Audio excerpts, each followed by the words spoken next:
Did you know that yearly Medicaid renewals will start again soon? This means millions of people who were enrolled in Medicaid during the pandemic may no longer be eligible for coverage. If this may impact you, the good news is you have options. Anthem Blue Cross and Blue Shield can help answer your questions so you can find an affordable health plan for you and your family. We want you to feel confident you're covered. Click to learn more. Policy exclusions and limitations apply. Anthem Blue Cross and Blue Shield is the trade name of Community Insurance Company.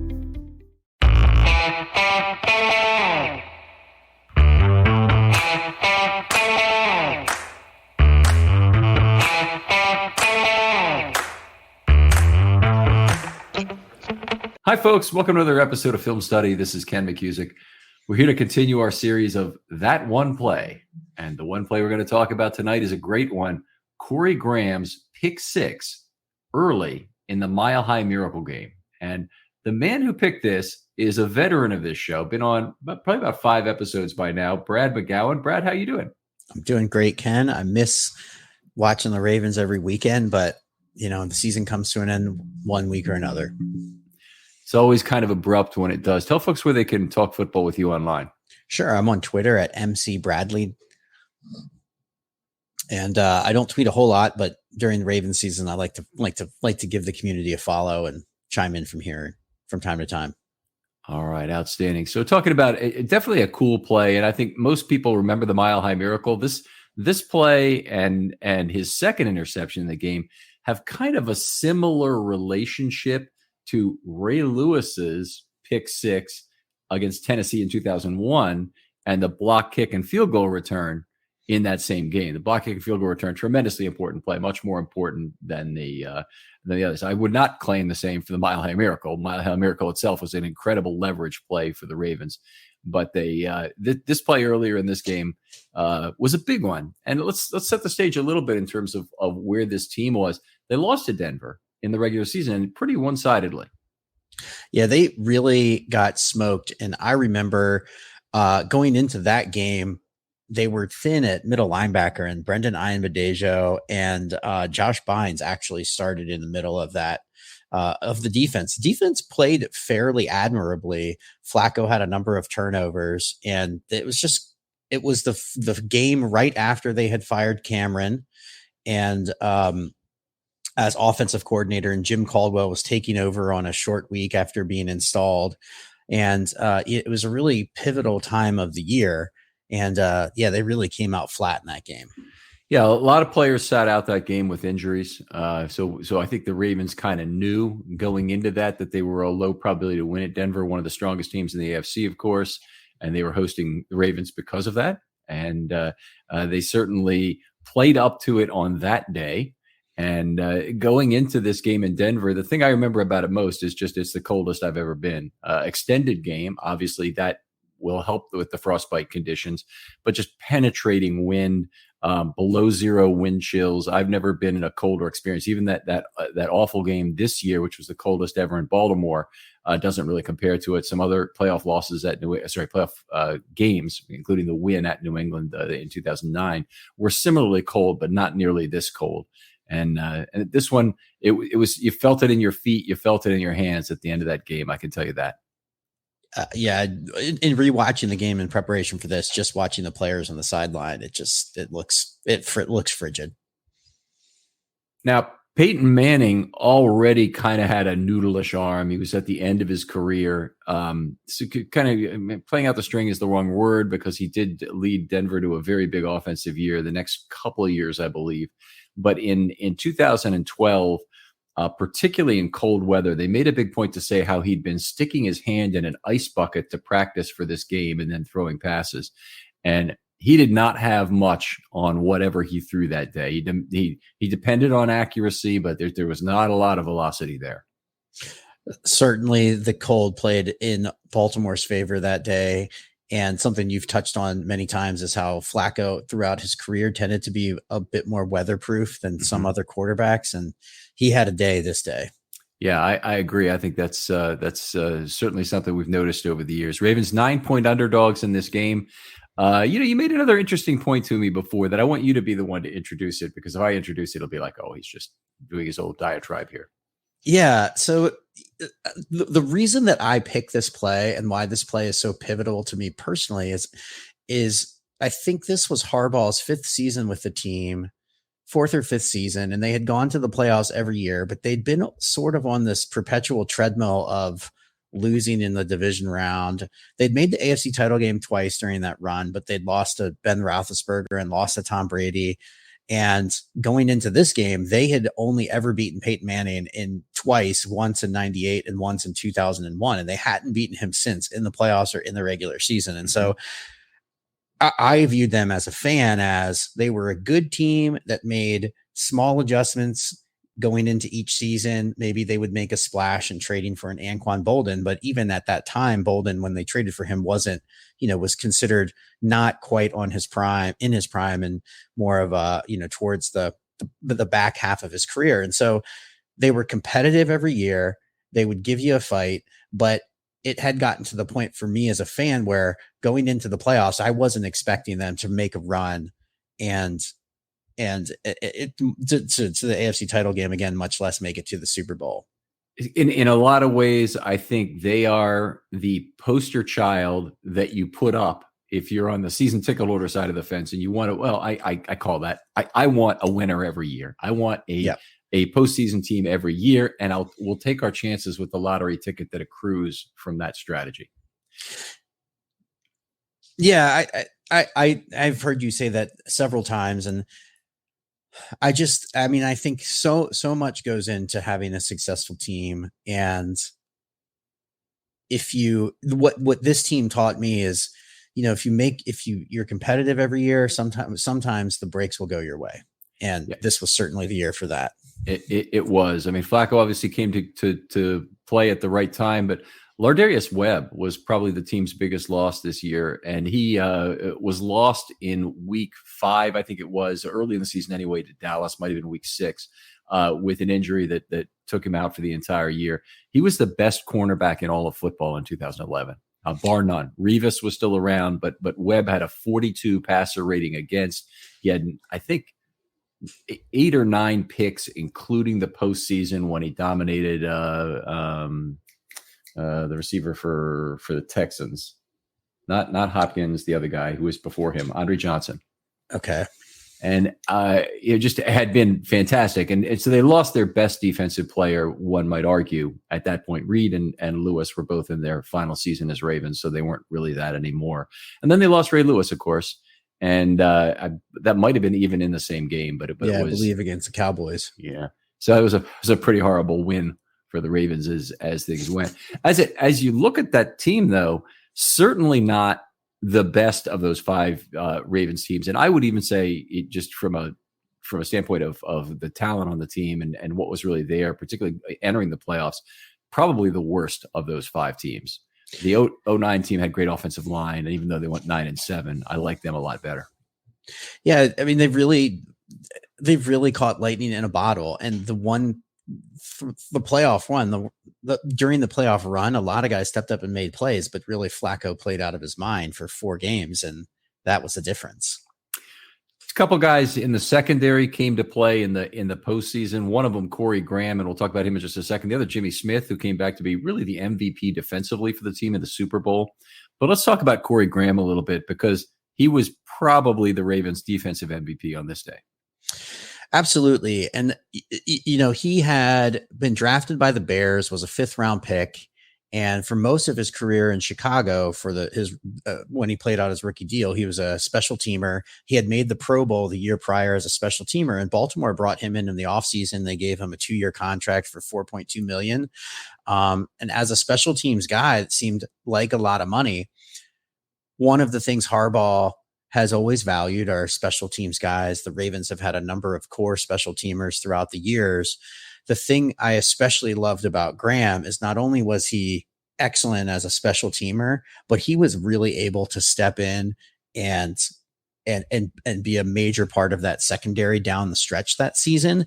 And, contrary to some of the guys they've kept on the roster or kept active on game day lately that really they don't trust to play on defense, Graham was the literal opposite. And he played fantastic for the couple years he was in Baltimore. Yeah, absolutely great defender. And he really was the fourth cornerback. And I think he was probably getting paid to be the fifth cornerback. I think they'd hoped that Jimmy Smith would come up and Webb would be there, of course, and whatnot. But the truth of the matter is injuries happen. You typically need your fourth quarterback. You typically need your fifth cornerback in a season for at least some play. And Corey Graham came in, played for Lardarius Webb, and really did not suffer a big drop off. And in particular, played some of his best ball in the playoffs. Absolutely. And in the when the Ravens released the behind the scenes Super Bowl production, or when the NFL released that, there's a clip on the sidelines of Graham talking to Ray and Ed and whoever was around towards the end of the game, saying he knew what Peyton was going to do. He's going to make an interception. He's going to get him again. And sure enough, he intercepts the ball. That's a turnover in overtime that leads to the Tucker field goal that ultimately wins this game. And so whether that clip was actually immediately prior to when he intercepted the ball or not, it's still kind of a pretty cool highlight clip. Yeah, it's nice to have that. Nice to have some sound artifact from the sideline for that. Let's go back to the beginning of this game, though. The game did not start off well for the Ravens, who got the ball first, then punted. That punt resulted in Trindon Holliday's 90-yard punt return, and he had two kick returns in this game, which even though the Broncos were going to score 35 points in 5 quarters and change, was not that impressive. Absolutely. They had a mediocre offensive day.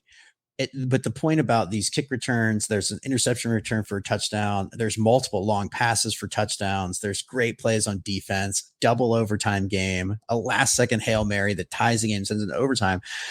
Personally, I think this is one of the greatest games I've ever seen, bar none. I think this game had everything. And when people talk about these great games that happen in recent memory, this game I feel is always left out. And this game really had everything. Not to mention 2 all-time greats going head-to-head one last time in Ray going against Peyton Manning, who had their number, as I mentioned earlier. Yeah, I certainly is one of the greatest games I've ever been at. And the two that fall into this category, and obviously I'm going to be a favor of the second one more, the Mile High Miracle, of course, the Ravens won in double overtime. On December 24th, 1977, they played the Raiders in the Ghost to the Post game, and I was at that one too. So I've been at actually 2. Did you know that yearly Medicaid renewals will start again soon? This means millions of people who were enrolled in Medicaid during the pandemic may no longer be eligible for coverage. If this may impact you, the good news is you have options. Anthem Blue Cross and Blue Shield can help answer your questions so you can find an affordable health plan for you and your family. We want you to feel confident you're covered. Click to learn more. Policy exclusions and limitations apply. Anthem Blue Cross and Blue Shield is the trade name of Community Insurance Company. 2 of the 5, I assume there are a lot of Baltimoreans who have been at 2 of the 5 double overtime games in NFL history. Same way, it was certainly cool from that perspective. But what else? So many other things were cool about that game that it really now eclipsed that 2001 game at Tennessee as my favorite day of football memories. Just even with all the cold, I mean, that now is something we can kind of laugh about and have a beer over. It's fine. It's not affecting me right this moment. But yeah, all kinds of funny things happened. I'll tell you one extra story. We'll take a couple extra minutes on the episode to do this. As we were leaving the stadium, I saw a box of undistributed game day programs. And I said, wow, why are they leaving that there? I said, I'll take that. And I picked it up, and a female Broncos fan reached into the box, took like 5 or 6 programs, and then went over the trash can and threw them in there. Well, I guess not a lot of Broncos fans are going to want these, but I'll take a moment. I sold a few on eBay. That's a good one. That's a good one. I loved the cell phone camera clips of the Broncos fans cheering, and then you can see in the distance Jacoby Jones catching that pass and running it in, to bring the Ravens within 1 when they ultimately tie on the extra point. And just like the way the crowd responds is, I still love watching that. That's similar to the 66-yard field goal that when it hit the crossbar, all the Lions fans were cheering. Yep. and absolutely. And they were not anymore. Yeah. All right, let's continue though. Trindon Holliday's 90-yard return. 5 plays later, Torrey Smith on the 59-yard touchdown cast right down the middle, beats Champ Bailey. The Broncos get the ball back. Set this up now for us in terms of what's going on in the game and what happened on the play. Sure. So the Broncos get the ball back. They might have been on the 20. I can't remember if we kicked it out of the end zone or if they had a short return, but they run it up the middle for 3 yards. They attempt to pass to Demaryius Thomas. It's incomplete. And so it's 3rd down and 7. They've had the ball 3 plays and they line up with a number of receivers. On the far right, Eric Decker runs, an in-breaking route right at the sticks, and Corey Graham was in the slot, and Eric Decker was covered by one of my favorite obscure Ravens of all time, Shockey Brown, who was a 5th-round draft pick the year prior. He was drafted the year that Jimmy Smith was drafted, and Jimmy Smith was a 1st-round pick. We were expecting him to come in right away. And Smith had played some his rookie year. In fact, he had an interception in the AFC title game of Tom Brady in 2011, the season prior, where Cundiff missed the field goal and to much despair for Ravens fans. But Jimmy Smith didn't play much the following season, especially down the stretch. Shockey Brown got a lot of run, and he played I think he played this entire game in Denver. So he was covering Decker. Manning tries to fire it in there, and Shockey Brown is clearly there early, grabs Decker's arm from behind, and the ball hits off of Decker, pops right up in the air.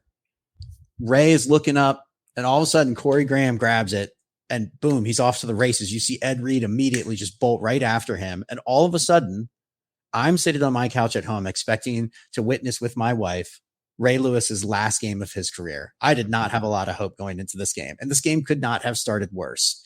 We get the ball, sputter, kick it away. Oh my gosh. They return the punt for the touchdown. They kick off. Jacoby Jones fumbles trying to bring it out of the end zone. We have the ball on our 5-yard line, down by 7 against the number 1 seed in their place. Fans are going wild. And a few plays later, Torrey Smith, a few plays later, interception return for a touchdown. And this play was the play that I thought, oh my gosh, this year might be different. And until that play, I thought the season was clearly going to be over. I was just in it for Ray Lewis's last ride. And this play was the thing that changed my mindset. That's cool. By the way, I just looked it up. Shockey Brown, 88 snaps, Jimmy Smith, 0 at corner in that game. That is an incredible factoid I did not realize about this. Jimmy Smith did have a big play downing a punt at the 5-yard line in overtime. Yeah. So he played special teams. Yeah. But so he played a few snaps there, I think 18, but Shockey Brown was the guy in at corner. So they obviously liked him a little better at this exact moment in time, which is actually kind of funny when you get right down. It is really funny because if you look at the game log for the title game, Shockey Brown gets much fewer reps.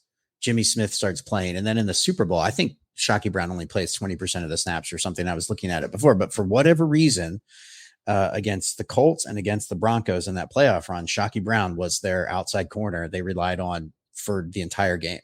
And my recollection is he had a very good game against the Giants in the game that finally sealed the division for them on the second to last week. The last week didn't really matter. They weren't playing for anything, so they kind of gave up and rested a lot of regulars. But then they obviously still liked him enough to make him the starter in the first couple games of the playoffs, and that's really strange because Shockey Brown's finish in Baltimore was a little bit more tainted than that. He was supposed to be on the field in the nickel defense after the Ravens had consecutive sacks. So, by the way, if you're a nickel back, one good job security thing is to know that if it's 3rd and long, you're probably going to be in the game. And you shouldn't be over, getting a water, talking to a female fan, whatever it might be that he was doing that wasn't being on the field. He actually ran on the field late. And Elvis Dumervil, I believe, collected the 3rd consecutive sack of Roethlisberger on that play. So the Ravens didn't fumble away an opportunity to stop the Steelers on 3rd and long. But Shockey Brown was cut that week after that incident. Yeah, it's funny. And one anecdote I wanted to share is the week prior when they played the Colts in the last home playoff game of Ray's career. My brothers and I had to get tickets, had to be there for Ray's last game. And I don't even remember what section we were in, but we were sitting next to an older gentleman and his daughter who was probably in her 20s, I would guess. And all game, these two were just ragging on Shockey Brown relentlessly. Like, just like, it was so funny. And they kept calling him Chucky. Anytime he was involved. And finally, the woman says, man, Chucky, he's fine, but he's terrible. And I just thought it was the funniest thing, because even someone that knew the Ravens roster up and down, I didn't even really know who Shockey Brown was. It was just he played such a pivotal moment for, this play specifically. And during that run, and, he kind of came and went, and I wish him well. Thank you, Shockey Brown. There you go. Obvious play there. So it didn't end up being Ray Lewis's last game. Ray Lewis, of course, the iconic photograph after the game with Peyton Manning. A lot of the crying on the field, which might have been a little bit over the top, but it was what it was. I think it was probably genuine. It was just a little bit over the top in terms of how they're dealing it. And that's where we first heard the phrase. About Ray crying. Yeah, Ray crying. Well, Ray was, if anyone was over the top, it was Ray. Yeah. But then that was the first we heard of the words "no weapon." And that was interesting, and became the Ravens' kind of battle cry the rest of the way in terms of making sure Ray Lewis didn't lose on his way out. And he had a lot of tackles in that postseason, and it was kind of the poster child for why tackles are not that important a statistic if you're really trying to see if somebody's playing all that well. But Ray led the team emotionally in a lot of ways, and when it came down to the final 3 plays of the season defensively in the Super Bowl, made 3 highly contributory plays to each of those stops that were very instrumental in helping stop the 49ers at the 5-yard line. Yeah. Yeah. I mean, it was a storybook ending of all storybook endings. Did you happen to read the autobiography he released a couple years back? No, I didn't. Okay. Because he talks in that about how much pain he was in and how he almost couldn't even move his arm. And so, I mean, Ray being Ray, I don't know how authentic that is or not, or if he's playing it up, but I mean, it was just great to have him out there. And he had the visor and the cool, tough looking face mask. It was, as lifelong Ray Lewis fans, it was just great to see him go out like that for all he had done for Baltimore. It was great to see him inserted as the tailback on the victory formation. The kneel down in the Colts game. Yep. Yeah, that was terrific. Well, anyway, great finish.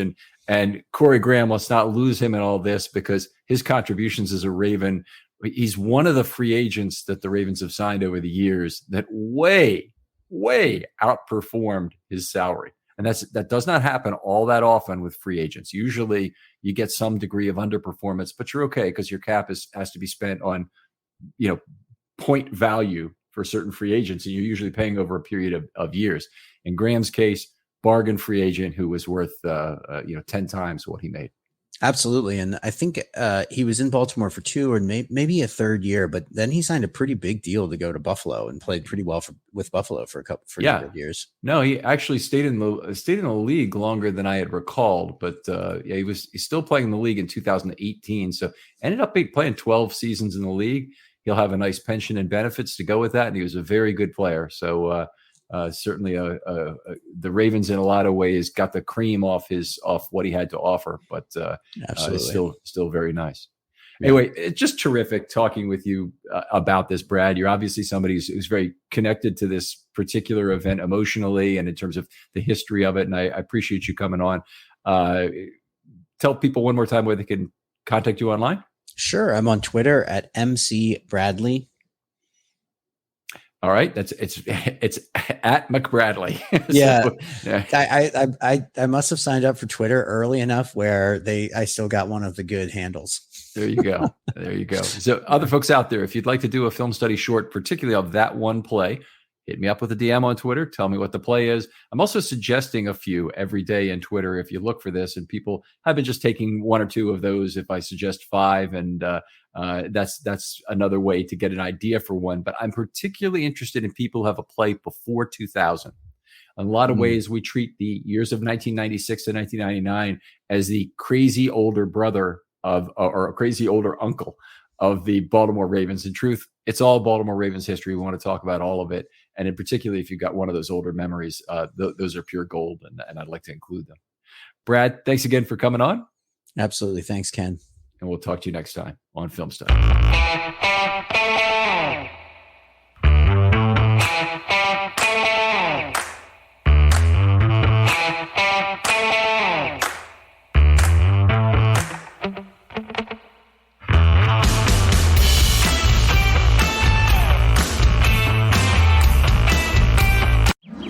Welcome to BreezeLine, where the sky's the limit thanks to better internet. With lightning-fast speeds up to 1 gig, you can game like a boss, stream like a pro, and watch like there's no tomorrow. Stream, watch, post, send, and trend. Do it all with our fiber-powered network, bringing you reliable, fast internet. Welcome to BreezeLine. Visit breezeline.com for latest offers. Service subject to availability. New customers in select areas only. Visit breezeline.com for details. They say money can't buy happiness, but yes, it does. If you find $5 on the sidewalk, you're pretty happy. Now imagine that happening all the time. With the Upside app, you find cash in places you never expected. Restaurants, grocery stores, gas stations, all the places you go. There's cash back waiting for you to find it. Will Upside solve all your problems? We can't promise that. But it will give you a little something extra so you can treat yourself. And there's nothing like a few unexpected bucks to brighten your day. That's life on the Upside.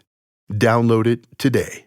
Get the free Upside app and use promo code GoodLife10 for an extra $10 cash back on your first purchase of $10 or more. That's promo code GOODLIFE10 for an extra $10 on the free Upside app. Start living life on the Upside with the free Upside app.